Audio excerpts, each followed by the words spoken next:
For the longest time, hotels were considered far too expensive for the working class, but that all changed at the turn of the 20th century when a more affordable lodge became commonplace throughout the US. By the 1950s, these inns, which were known as motels, had earned a reputation for being convenient, accessible, and cheap. But in the movie world, motels are usually also seen as a death trap. I'm Jess from What Culture, and here are the 10 scariest horror movies set in motels. Number 10. Basket Case. After an eccentric man called Dwayne Bradley takes a room at a motel in New York, the other residents notice that he constantly carries a wicker basket. When we hear growling from the box, we assume it contains some sort of wild animal. But halfway through the movie, we discover the contents of the basket are far more disturbing than we could have imagined. The basket contains Dwayne's brother. Through a series of flashbacks, we learned that Dwayne was born as a conjoined twin. Because his brother Belial was hideously malformed, he was perceived as a growth rather than a human being, and so was ripped off Dwayne's body against his wishes and left to die. Furious, Dwayne and Belial headed to New York to kill the surgeons that separated them. But after Dwayne falls for the motel's receptionist, his lust for revenge subsides, driving Belial even more deranged. Even though the contents of the basket are the story's selling point, Basket Case takes its time telling the story. For the first 30 minutes, we don't see Belial at all, making his big reveal all the more impactful. His design doesn't make anatomical sense, but his haunting appearance is sure to freak out viewers. Number 9. House LLC. In House LLC, a company sets up a haunted house tour in an abandoned motel for a Halloween event. On the opening night, something happens in the facility, resulting in the death of 15 people. 5 years later, a documentary crew arrive at the infamous Hell House to get to the bottom of the unexplained tragedy. Even though found footage horror has been popular for decades, few films that implement this style are met with praise. Paranormal Activity and The Blair Witch Project were smash hits, but they didn't win over many critics. However, House LLC uses the found footage style perfectly, since it doesn't rely on shaky cam, jump scares, or other amateur tactics. Because of the intriguing setup, well-paced action, and smart characters, which is a rarity in horror, there are moments where House LLC feels like an authentic doc. Some of the dialogue is weak, but you don't really notice since the actors are utterly convincing, especially when they have to act terrified. The trailer makes the film look like it's going to be full of the usual tropes, but House LLC is a lot cleverer and scarier than your average horror. Number 8. Vacancy. In Vacancy, David and Amy are forced to stay in a rundown motel after their car breaks down. As they arrive in the room, they put on a video to pass the time, but turn it off due to the excessive gore on the tape. When they watch the other tapes, they realize all of them contain grisly footage of people being murdered. But on closer inspection, the couple notice a far more disturbing detail. All of the videos were filmed in their room. Upon further investigation, the couple discovered the motel owner films his clients being murdered so he could sell the footage on the black market. Not wanting to star in the latest snuff movie, David and Amy immediately make plans to escape. Instead of letting the gore take center stage, the story mainly focuses on the characters trying to process their nightmarish situation. Not only does this decision make the film more tense and atmospheric, it makes the violence and action more effective since it's used sparingly. The climax is a bit of a cop-out, but Vacancy is definitely worth having a look. Number 7. Private Parts. The 1972 film Private Parts begins with Cheryl moving into her Aunt Martha's crummy lodge after she has a fight with her roommate. Martha comes across as a warm and kind proprietor at first, but her eccentricities and obsession with death leaves Cheryl constantly on edge. After speaking to the residents, which include a senile crone, an inflatable doll-obsessed peeping Tom, and a priest, Cheryl suspects her aunt is hiding a deep, dark secret. Because Private Parts doesn't contain a lot of blood, it's not a full-blown horror. However, the eclectic characters and the looming mystery is sure to keep the viewer intrigued and unnerved throughout. Lucille Benson does a phenomenal job at making Martha come across as creepy and eerie, despite her calm and reassuring manner. Even though voyeurism, fetishism, and transgender identities were taboo subjects to explore in the 1970s, and not everything has aged well, Private Parts deals with such topics with a lot more maturity than one would expect. The double twist ending mightn't be for everyone, but the mystery behind Martha's home is so well paced, Private Parts will keep you entertained until the very end. Number 6. Motel Hell.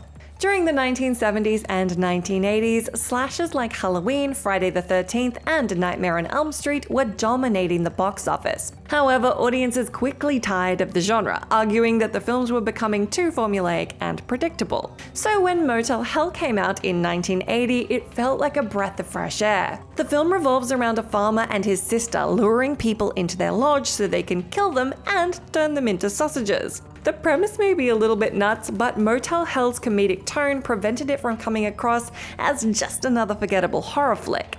Interestingly, Motel Hell was never intended to be funny. It was going to be an outright horror, but the director thought the bad practical effects were too phony to be scary, so he revised the film into a satire.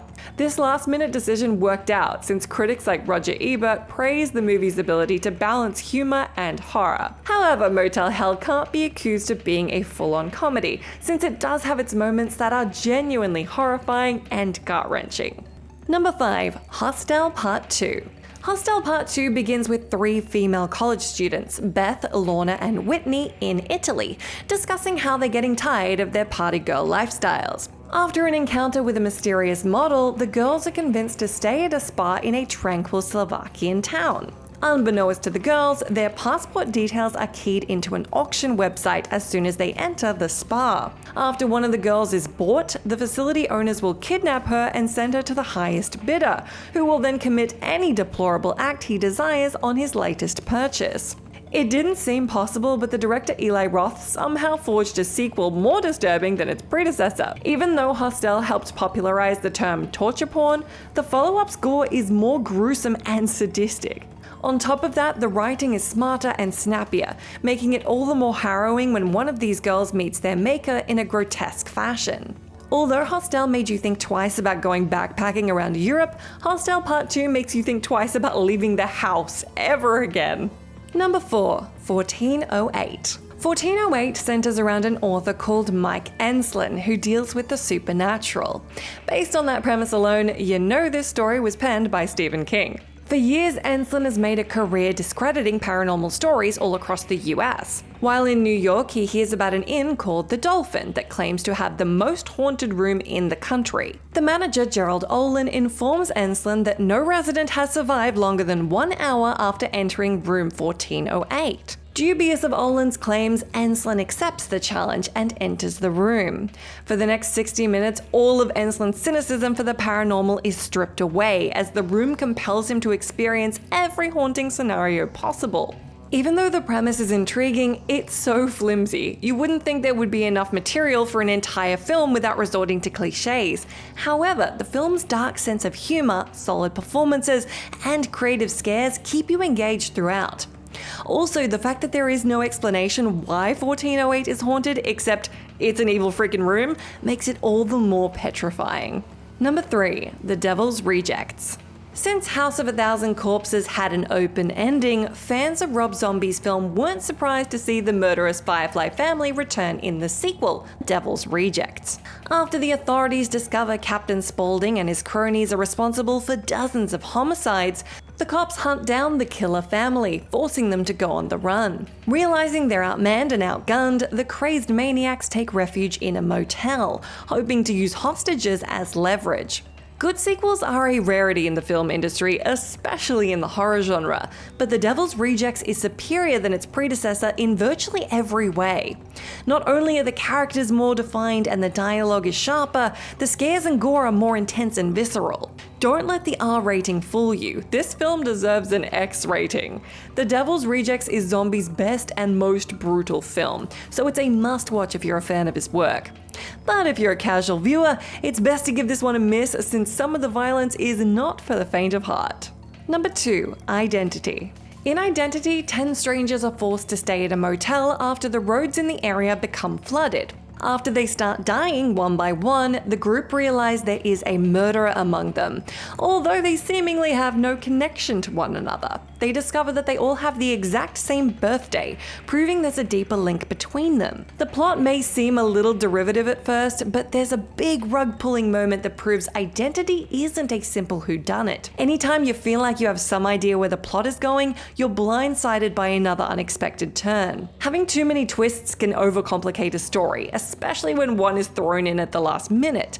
But identity makes it work, since every unexpected moment adds a whole new layer to the plot. As a bonus, the film boasts a phenomenal cast, including Alfred Molina, John Cusack, Amanda Peet, Ray Liotta, John C. McGinley, and Jake Busey. Even though every actor is entertaining, Cusack's sincere performance keeps everything grounded, which makes the story work when things get a little bit surreal. Number 1. Psycho. When you think of scary movies set in motels, it's impossible not to think of Psycho. Alfred Hitchcock's masterpiece may be a cliched choice, but that doesn't change the fact that this iconic slasher has lost none of its power, even after 60 years. The 1960 classic follows a secretary called Marion Crane, who checks into a motel after embezzling her client's money. Although the facility's owner Norman Bates is timid and polite, he makes it clear he has become unstable after living his entire life under his deranged mother's thumb. Psycho wasn't just scary for the viewers, even the actors were terrified. Janet Leigh, who played the lead, was so horrified by the shower scene, she had baths for the rest of her life since she felt like she could never step into a shower again. Although the shower scene has the greatest impact, it shouldn't overshadow the rest of the film. Even though the pace is slow, every shot is meticulously crafted to keep viewers engaged and alert. Whether it's Bates's POV moments or the shots of the stuffed bird gawking at the screen, the viewer can't help feeling like they're being watched, making you feel unnerved from beginning to end.